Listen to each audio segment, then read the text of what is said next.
My name is Ngcali Nomtshongwana. I'm from Resource Africa. And I think you've had about 3 presentations. What I'm going to say is nothing totally different from what they've said, except that I'll be focusing on the community side. That is the human element of it. And I think before I was even brought into the whole anti-rhino poaching debate, I actually thought of what is happening in my own community. We have been having police for a long time. I mean, guarding our own properties, even if it's not our own properties, because the bank still owes it anyway. But we introduce police forums. And I think the reason of introducing police forums was actually the understanding and the acknowledgement that there is a human factor and that is always needed in actually dealing with crime. And I think just speaking after the last presentation, it makes sense to say that the kind of criminal activities that are happening within protected areas is similarly to what is happening in our own households. Who are these local communities I'm talking about? They represent a large population in our country, and most of them live just outside the protected areas. They are mainly rural-based and depend on natural resources and tourism businesses. High levels of unemployment exist in those communities. Some of them are skilled, and some have got a formal education. They are entrepreneurial, but lack credentials and business management skills. They are new landowners of prime properties. I'm sure you all know that almost 70% of protected areas is under land claim, and all those claims have been validated. And there are also tribal authorities responsible for local governance, mainly black and never participated previously in the formal markets. Like many other people, their biggest struggle is shelter, feeding, and educating their families. Okay, I think. They can produce, as I said, and this is a typical example of a farmer who is based in Pilannesburg, currently supplying a Pilannesburg Nature Reserve. This is Madikwe. They've got a chicken farm, they've got laundry services, vegetable garden, tannery. They are supplying the Madikwe Nature Reserve. And they've got a history with conservation, whether it's religious beliefs, whether it's taboos and superstitions, whether they prohibited and hunting, whether they used to have fines of their own in terms of what needs to be harvested, particularly for the rulers. And so they have a history of conservation. And obviously demarcation actually alienated them and obviously lost their rights. And they now have some resentment, probably because they don't have such rights anymore, and because of the danger causing animals in many cases. And why conservation for the people and with the people? I'm sure we all know that in 2003 we hosted WSSD, which calls for benefits beyond boundaries. I think it's important that we begin to go back to such an understanding. There's a new act, which is National Protected Areas Act. Section 42 of that act talks to issues of collaborative management. Collaborative management also highlights the importance of delegation of powers to local communities, the apportionment of income and benefit sharing, access to natural resources, development of economic opportunities. So it's all in the act. It's not something that people like myself and others are talking about. It's all supposed to happen. The Land Restitution Act, as I said, communities own land within protected areas, outside protected areas, and it's a big act, and obviously people have ownership of land now. Recently, we've been talking about the importance of involving communities. We decided to do a bit of a survey over the past 2 months and to try and understand exactly what is their perception around the whole rhino poaching scourge. Most of them, they are aware of the rhino poaching, and they don't actually see it as an isolated case because most animals are poached. They are concerned about the killing of rhinos because they see it as part of their heritage, while few don't understand the link between poaching, but most of them agree that it has got huge implications on their livelihoods. They know individuals who actually poach. Some of those individuals, they are family members, rangers who participate in poaching. Some of their clients are that is the traditional healers are poachers. I think a typical case in this case, one traditional healer actually asked one of the park managers. He actually told them that, you know, I've got few poachers who come to us. We give them muti so that they can disappear, and they pay us money. What are you doing for us? And I think that's a scenario. They believe that money and lack of broader community participation is the main reason for poaching. Obviously, the majority of them are worried and that they are not being consulted. They regard ignorance, segregation, and poor communication between them, game farmers and park officials, as the reason why they are not consulted. Some of them are even worried about the cultural pollution. What is currently happening now is that people are not even paid money in some cases, because now the poachers have actually lured some of the young guys into drugs. Instead of giving them money, they give them drugs so that they can spot some of the rhinos. So it's becoming a serious issue. And obviously the incentives for protecting the rhinos in many cases outweigh them participating. But they believe that hunting must create clear benefits for the local communities. What then needs to be done? There is a National People and Parks program in the country, which was established in 2004. We have had about 4 national conferences to date. The minister is a champion. All the conservation agencies participate. It tries to create a better understanding of conservation among the stakeholders. It promotes the core values and principles of conservation and community development. And it actually encourages clarity of roles and responsibilities, which seems to be the problem, particularly among stakeholders. Municipalities don't seem to understand their role. Provincial departments, private sector, and other important people in the midst. But there are good programs underway. I'm sure we heard about 2 weeks ago there was an anti-poaching march in the Noclear area. This is part of the public awareness in KZN. There's a need for strong local structures. If you are to engage with any community group, you need to have a very strong representation of group of communities.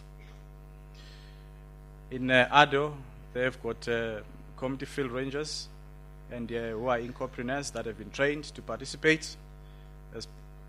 We have created a map where we actually teach people on how to understand this natural capital, because without understanding this natural capital, it becomes difficult for them to participate. This actually calls for a new paradigm of field rangers.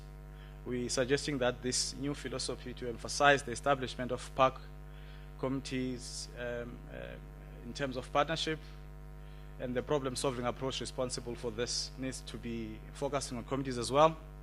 The objectives should not be too far from what is currently happening.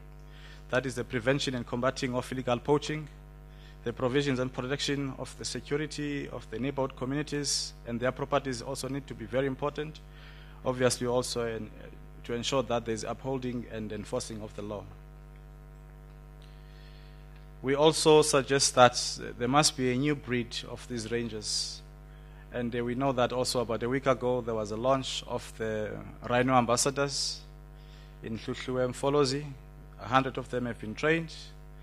They will be more responsible for interacting with communities, spend most of their time engaging with those communities outside the park than inside the parks. They will be dealing with issues of conflicts and mobilize communities against rhino poaching as one of the examples. We call this a hunting rural economic inclusion. Why? What will make a person want to participate? And I think, like many of us, the reason that we're all here because we've got an interest in actually preventing rhino poaching and the rhino poaching scourge. We therefore need to create an incentive for communities to want to participate in this. Without that incentive and that sense of ownership, it will be very difficult for anyone to participate. So what we're really saying is that because communities now own land, whether it's inside or outside parks, and we need to come together, whether as conservation agencies, as operators, to assist them, and to be able to generate income. And obviously, it's not just about the individuals, it's the broader community as well that needs to participate. So if you were to look at this drawing, it actually talks to the triple BEE principles, which talk to issues of ownership, control of access, employment equity, as well as preferential procurement. We recently did a survey in terms of what can be procured, particularly within parks. Sun parks alone turn over about 700 million rands. 42% of that money goes to procurement of goods and services, but less than 10% actually benefit communities. We're talking about people moving from, as an example, in KZN, Hluhluwe, and go and buy potatoes from Durban. People moving from Kruger National Park and go and buy tomatoes from Polokwane, while you've got communities living around your park who can produce tomatoes and cabbages. How do you then expect them to actually support your initiatives? It doesn't make sense. So it must make business sense to them as well. This is not easy. Obviously, there are challenges that are both structural and policy related. We've seen that there is no clear understanding in terms of role and responsibilities between or among the participating stakeholders. Communication channels are very flawed. You don't know who to deal with in many cases. There are politics between communities, between land claimants and resource users. There are no properly constituted structures among communities to be able to deal with. Joint management strategies between communities and the parks boards are not always very strong. And personnel themselves, particularly within and amongst the conservation agencies, they are not necessarily ambassadors of conservation because they don't actually understand it in many cases, some of them.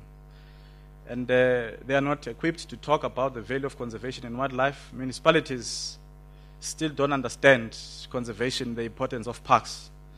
And as we know that parks are actually situated within a constituency. They are not in the air, so municipalities through their ITPs need to actually acknowledge this.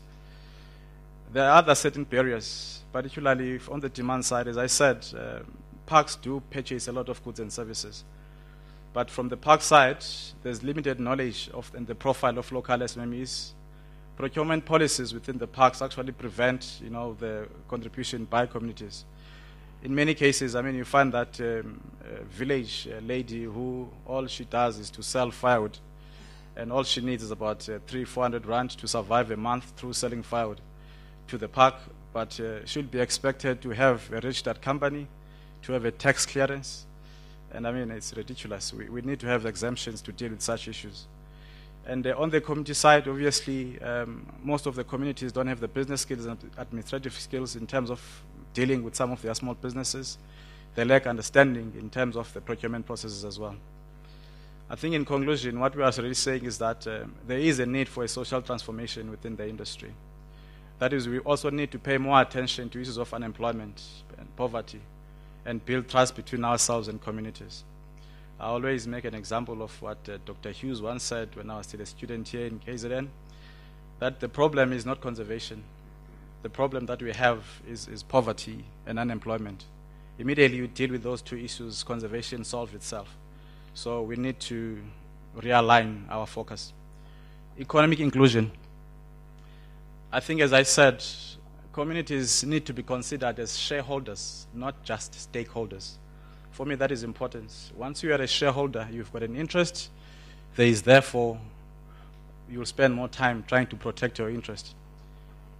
Obviously, I spoke about the need to establish strong community structures, institutional arrangements. So we need to really look at the anti-poaching forums. That will be utilized to investigate, educate, and create public awareness. This is done through the police as a sector, so why can't we do it within the same industry as well or sector? Law enforcement and penalties are also very important.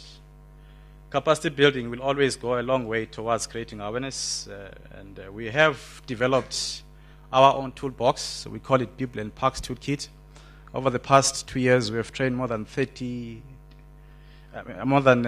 stakeholders across the different sectors, and where we are trying to create more awareness about people and parks principles. As I mentioned earlier on, incentives, and this also needs to make business sense. For instance, how do you sustain your community engagement? There must be a way of restructuring and establishing some funding mechanism, particularly by conservation agencies, to be able to deal with this. And in many cases, we also believe that there must be neutral brokers that deal with some of the interface between the communities and the conservation agencies. Sometimes it becomes a situation where most people with interests, they become a player and the referee. In short, I can also say that we all understand that what dog does not recognize property, only food. When it sees maize, the buffalo, there's no difference between the herb and that grows wild in the bush and the stalk of maize, except the latter is more tasty. And for an elephant, they can destroy a farmer's field in minutes. Sometimes it's not even food they are after, but simply destructive. And dogs know no border. They will always go under the fence and go and do whatever they want to do. And it is not a new battle. And but for the million of the peasant farmers, it is a matter of life and death. So their participation and contribution towards this industry is very important. And we truly believe that there's another way of looking at things.